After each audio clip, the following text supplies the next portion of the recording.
Welcome everyone. पिछले episode में जो कहानी मैंने आपको सुनाई थी उसमें एक सवाल था, क्या प्रेत आत्माएं किसी के मरने की तारीख पहले से जान लेती हैं? खैर, पिछले एपिसोड का लिंक डिस्क्रिप्शन में है और आई बटन पर भी। चलिए अब इस सवाल को थोड़ा और गहराई में ले जाएं। आप अगर इंडिया की टॉप हॉन्टेड लोकेशन सर्च करेंगे तो आपके सामने एक नाम जरूर आएगा, जीपी ब्लॉक मेरठ।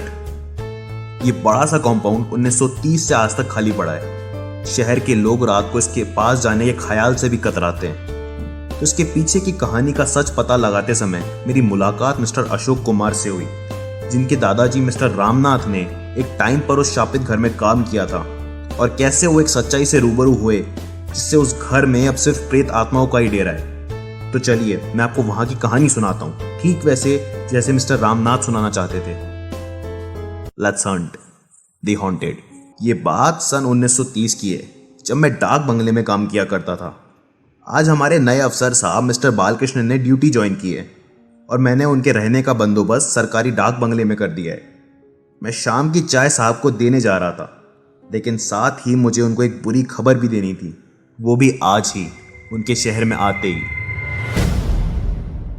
मैंने उनकी टेबल पर चाय रखते हुए कहा, यहाँ पर आपको कोई दिक्कत तो नहीं है ना साहब? सारे इंतजाम ठीक थे ना? उन्होंने मुस्कुराते हुए कहा, हाँ रामनाथ, सब बढ़िया है, कोई दिक्कत नहीं हुई। फिर उन्होंने मेरा परेशान चेहरा देखते हुए मुझसे कहा, अरे क्या बात है रामनाथ, सब ठीक तो है ना? कुछ परेशानी है तुम्हें? ऐसा लग रहा है तुम कुछ कहना चाहते हो। फिर मैंने थोड़ी दबी आवाज़ में उनसे कहा, जी साहब, वो आपके लिए इन्विटेशन आया है जीपी ब्लॉक में मिसेस आचार्य के यहाँ से। कल रात आपको खाने पर बुलाया उन्होंने। अरे तो तुम ये बात बताने में इतना घबरा क्यों रहे थे भाई?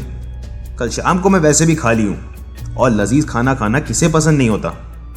मैंने सर झुका के उनसे कहा, साहब आप बुरा ना माने तो एक सुझाव दूं, आप कल वहां मत जाओ, उन्हें मना कर दो। और मैं ज़रा वजह जान सकता हूं मेरे वहां नहीं जाने की? मैं आपको बता तो दूंगा साहब, लेकिन आप मेरी बातों पर विश्वास नहीं करेंगे। अरे भाई, अब बताओगे? साहब, आप वहां जाएंगे, खाना खाएंगे और उसके बाद मिसेस आचार्य आपको वहीं रुक जाने के लिए कहेंगी, तब आप मना कर देना, क्योंकि वहां घंटी बजती है साहब, मौत की घंटी। अरे रामनाथ, तुम और तुम्हारा यह अंधविश्वास। मेरे लिए ये शहर नया है और मुझे नए लोगों से मिलना जुलना काफी पसंद है साहब। और भी कई लोग जिन्होंने वहां रात गुजारी है, 3-4 दिन में दिल का दौरा पड़ने से उनकी मौत हो गई। बालकृष्ण बोले, तो तुम्हारे कहने का मतलब है अगर मैं कल रात वहां रुका तो मेरी भी मौत अचानक दिल का दौरा पड़ने से हो जाएगी? क्या बकवास है ये, मैं नहीं मानता इन वाहियात चीजों में। तुम कल शाम को गाड़ी तैयार रखना, बस मैं जाऊंगा जीपी ब्लॉक। मेरा काम तो सिर्फ आपको आगाह करना था साहब। अगले दिन शाम को जैसा साहब ने कहा था, मैंने गाड़ी तैयार रखी, वो आकर बैठे और हम जीपी ब्लॉक के लिए रवाना हो गए। गाड़ी चलाते टाइम मैं अपने ख्यालों में कहीं खो गया। मुझे वो बातें याद आने लगी जब मैं वहां काम किया करता था। मिस्टर आचार्य की दिल का दौरा पड़ने से मौत हो गई थी और तब से मिसेस आचार्य वहां बिल्कुल अकेली रहा करती थी। मैं शाम तक अपना काम खत्म करके अपने घर के लिए रवाना हो जाया करता, लेकिन एक रात मिसेस आचार्य के साथ कुछ ऐसा अजीब हुआ जो वो समझ नहीं पाई। रात के ठीक 3 बजे उन्हें एक आवाज सुनाई दी। बहुत जोर से एक घंटी बजी और उसके बाद 3 और घंटियां।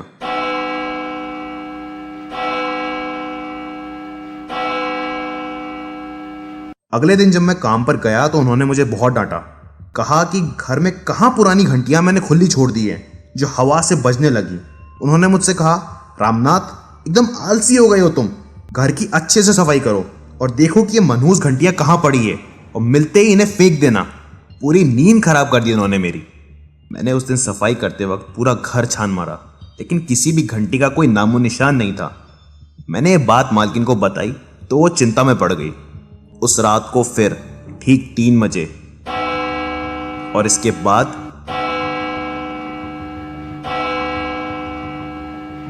आज सिर्फ 2 ही घंटियां बजी।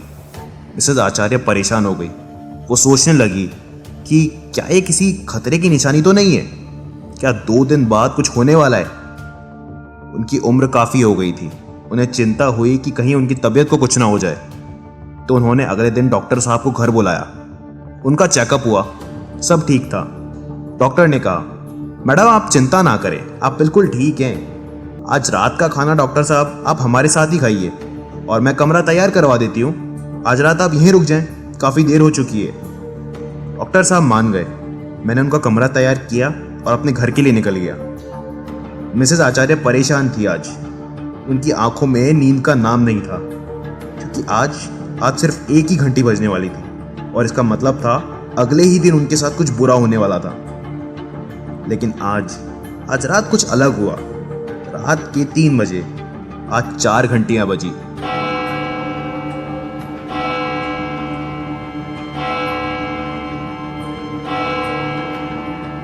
मिसेस आचार्य को इसका मतलब समझ नहीं आया। अगले दिन सुबह नाश्ता करते टाइम टेबल पे मिसेस आचार्य और डॉक्टर साहब बात कर रहे थे। डॉक्टर साहब, कल रात आपको नींद तो अच्छे से आई ना? हाँ मैडम, ठीक आई, लेकिन रात को कुछ घंटियों की आवाज़ ने बड़ा परेशान किया। डॉक्टर साहब की ये बात सुन के मिसेस आचार्य को ये तो पक्का हो गया था कि ये आवाज़ें आना महज उनके मन का वहम नहीं था, बल्कि सच्चाई थी। डॉक्टर साहब वहाँ से चले गए। पूरा दिन गुजर गया, रात हो गई। मिसेस आचार्य खुश थी क्योंकि आज का दिन भी निकल गया और उनके साथ कुछ बुरा नहीं हुआ। और तो और रात के 3 बजे आज वो घंटियां भी नहीं बजी। लेकिन फिर जो हादसा हुआ उसने मिसेस आचार्य को अंदर तक हिला दिया। ठीक 4 दिन बाद डॉक्टर साहब की अचानक दिल का दौरा पड़ने से मौत हो गई। मिसेस आचार्य इस झटके से बाहर निकली भी नहीं थी कि रात को फिर से घंटी की आवाज शुरू हो गई। 2 घंटी, मतलब फिर उनके पास अब सिर्फ 2 दिन हैं। इस घटना के बाद मौत का असली सिलसिला शुरू हुआ। मिसेस आचार्य इसी तरह से लोगों को खाने पर बुलाती, कभी प्रोफेसर्स, अमीर बिजनेसमैन, कई टूरिस्ट और कभी कोई भटका हुआ राहगीर जिसे मदद चाहिए हो, और वो सब 5 से 6 दिन के अंदर दिल का दौरा पड़ने से मारे जाते। और उनके मरने के बाद उस मनहूस घर में फिर घंटी सुनाई देती, जो मिसेस आचार्य के लिए चेतावनी बन गई अगला शिकार ढूंढने के लिए। मैंने इस सिलसिले को देखा, इस मौत के खेल को 5 महीने तक देखा और फिर उस मनहूस घर से नौकरी छोड़ दी और सरकारी डाक बंगले में काम करने लगा। लेकिन महीना भर ही हुआ था कि आज फिर से मैं इस मनहूस घर के सामने खड़ा हूँ और अपने साथ बालकृष्ण साहब को भी ले आया हूँ, जो शायद अब जल्द ही मौत के मुंह में चले जाएंगे। मैं बालकृष्ण जी को दरवाजे तक ले गया। वहाँ मिसेस आचार्य ने उनका स्वागत किया। उन्होंने एकदम सुर्ख लाल रंग की साड़ी पहनी थी, उनका सबसे पसंदीदा रंग जो था। हम लोग अंदर गए तो देखा टेबल कई तरह के खाने से सजी हुई थी। घर पूरी रौनक से भरा हुआ था। मिस्टर बालकृष्ण और मिसेस आचार्य ने खाना खाया और उसके बाद वही हुआ जिसका मुझे डर था। मिसेस आचार्य ने कहा, काफ़ी देर हो गई है, आप आज रात यहीं रुक जाइए।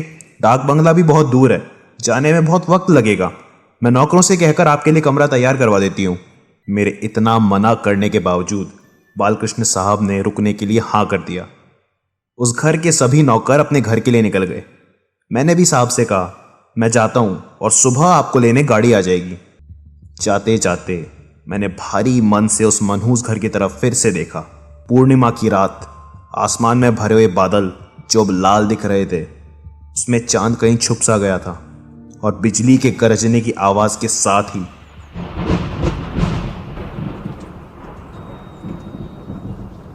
मैं वहां से चला गया। काफी बुरा लग रहा था मुझे बालकृष्ण साहब के लिए, लेकिन मैंने उन्हें मना किया था। क्या करें, होनी को कौन टाल सकता है। अगले दिन सुबह मैं बालकृष्ण जी को जीपी ब्लॉक से डाक बंगला वापस ले आया। उन्हें चाय परोसते टाइम मैंने उनसे रात को सुनाई देने वाली घंटियों के बारे में पूछना चाहा, लेकिन उससे पहले ही उन्होंने मेरा चेहरा देखकर मुझसे कहा, देखो रामनाथ, तुमने दोबारा अपनी अंधविश्वास वाली बकवास शुरू की ना, फिर देख लेना।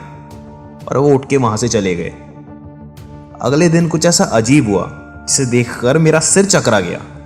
जीपी ब्लॉक के उसी घर से एक नौकर भागता हुआ आया और मुझसे बोला, आचार्य मैडम को अचानक दिल का दौरा पड़ा है, उनकी गाड़ी काफी समय से चली नहीं है, इसलिए बंद पड़ गई है, गाड़ी की जरूरत है, बालकृष्ण साहब को उठाइए। मैं गाड़ी की चाबी लेने साहब के कमरे में जा ही रहा था और साथ ही ये सोच रहा था कि कितना मूर्ख था मैं। साहब सही कह रहे थे, ये सब सिर्फ अंधविश्वास है और दिल का दौरा पड़ना महज इत्तेफाक, इसका किसी घंटी से कोई लेना देना नहीं है। और मैं भागते हुए साहब के कमरे में गया, चिल्लाकर बोला, साहब साहब जल्दी उठिए साहब। लेकिन वो उठे नहीं, गहरी नींद में थे शायद। तो मैंने उनका कंधा हिलाकर उन्हें उठाया। वो उठकर बैठे तो मैंने उनसे कहा, साहब जल्दी कीजिए, मिसेस आचार्य को दिल का दौरा पड़ा है, गाड़ी की ज़रूरत है, आप प्लीज़ चाबी दे दीजिए। वो मुझे देखकर अनदेखा सा करते हुए अंगड़ाई लेते हुए उठे और धीरे धीरे जाकर कमरे का पर्दा हटाया। फिर पास रखे जग से आराम से पानी का गिलास भरा और उसे पिया। मुझे उन्हें देखकर बहुत गुस्सा आ रहा था कि वो इतना धीरे धीरे काम क्यों कर रहे हैं और जल्दी से चाबी क्यों नहीं दे रहे हैं। लेकिन फिर जो मैंने देखा वो देखकर मेरे पैरों के नीचे से ज़मीन खिसक गई और मेरा पूरा बदन पसीने से भर गया। मेरे दिल को एक झटका सा लगा कि क्या अभी जो मैं सोच रहा था वो सही था या नहीं। मेरे मन में कई सवाल खड़े हो गए। बालकृष्ण आराम से पानी पीकर पास रखी टेबल तक गए और उसकी दराज से अपने कान की मशीन निकाल कर लगाई और उसे बालों के पीछे छुपाकर मुझसे बोले, अरे रामनाथ, इतनी सुबह आ गए? मैं तुम्हें बताना भूल गया था, मुझे मेरी कान की मशीन के बिना कुछ सुनाई नहीं देता है और रात को इसे निकाले बिना नींद नहीं आती। वैसे तुम कुछ कह रहे थे, बताओ।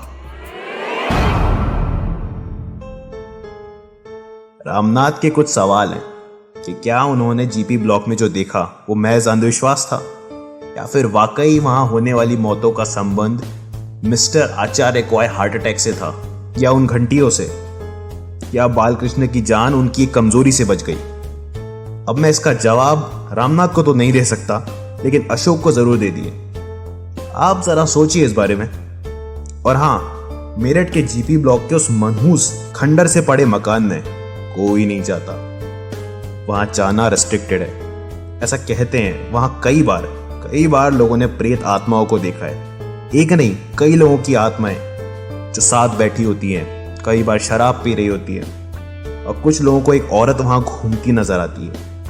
ये एरिया आर्मी के अंडर में आता है और कुछ सालों के लिए उस कंपाउंड के एक पोर्शन के ग्राउंड फ्लोर को केयर टेकिंग के लिए आर्मी सोल्जर अरविंद और उसकी फैमिली को दे दिया गया था। अरविंद को तो वहां कुछ नहीं दिखा, लेकिन उनकी माताजी, उन्हें कुछ ऐसा दिखा, इसके बाद उनका वहां रहना मुश्किल हो गया। एक रात छत पर उन्हें एक औरत दिखी जो कंपाउंड की छत पर घूम रही थी, लाल साड़ी में।